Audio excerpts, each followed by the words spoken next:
Good morning. Today is Author's Day, so I thought I would get out of my comfort zone and do a little video, although I am getting quite good at these now, just to tell you about being an author, what it means to me, how I became an author, and just a little bit about my two books. So I've always loved writing. I've always written a diary since I was probably about 11 years old, and I've still got them all. They're very funny. I do look back at them sometimes. They're excruciating, but that's where my writing passion began. And I write in there quite often that I would love to be a writer, but I wasn't encouraged at school. I wasn't brilliant at school, but I loved writing. It was one of my favourite classes at school. And I just kept writing. My career has followed a path through the marketing kind of skill set, and I've always needed writing for that. So writing reports, writing anything from coming up to brand names to advertising copy to case studies, press releases, things like that. And always in the back of my mind I wanted to write a book, but I didn't know if I could.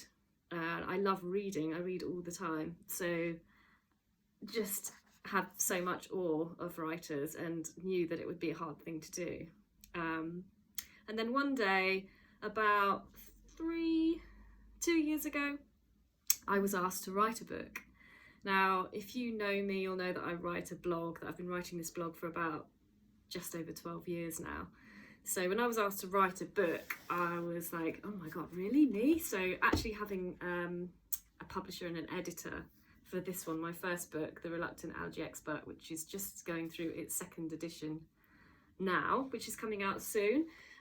This was such an opportunity, and I'm really grateful to Curlew Books for helping me do this. Michelle and Sally, thank you very much. It's been amazing. Sally, what am I saying? Sue. Yes, it was a really hard book to write because it's quite personal to me. It's about learning to live with the fear and anxiety of anaphylaxis, which could kill me, and I have faced death before. I've been in A&E, I've been in intensive care after my last reaction, so this was really hard for me to write. I cried a lot when I was writing it. I had to dig really deep, and in it I share how I have managed to cope with the panic attacks. I haven't completely overcome the anxiety. I still have a lot of anxiety, and often will turn down invitations to eat out because it's too difficult. I'm too scared still sometimes, but that's part of it, understanding where my limits are, and it's okay to say no if I don't feel safe about somewhere.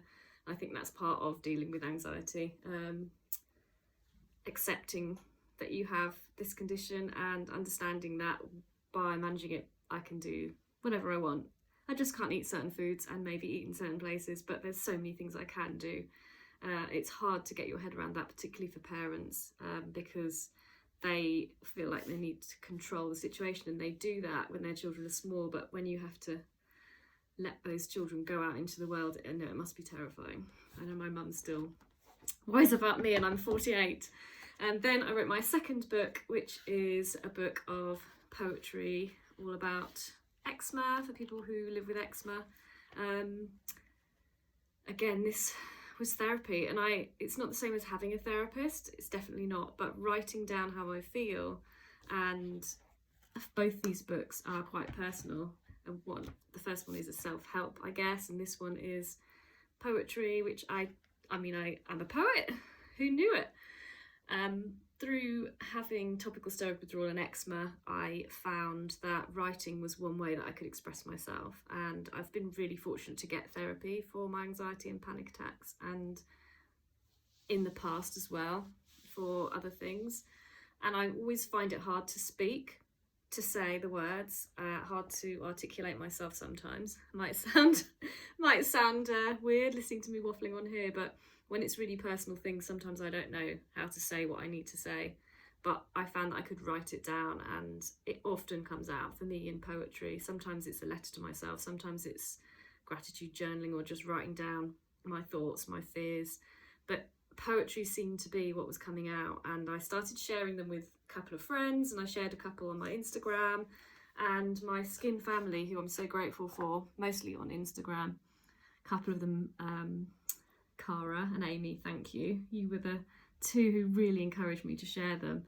And I suddenly realised how many I had, and I was like, how many poems do you need for a poetry book? And so I self-published this one. So this was with an editor, this was self-published. Both experiences were fantastic. Having an editor to go through the first one, I learnt so much from that, the process of honing it down.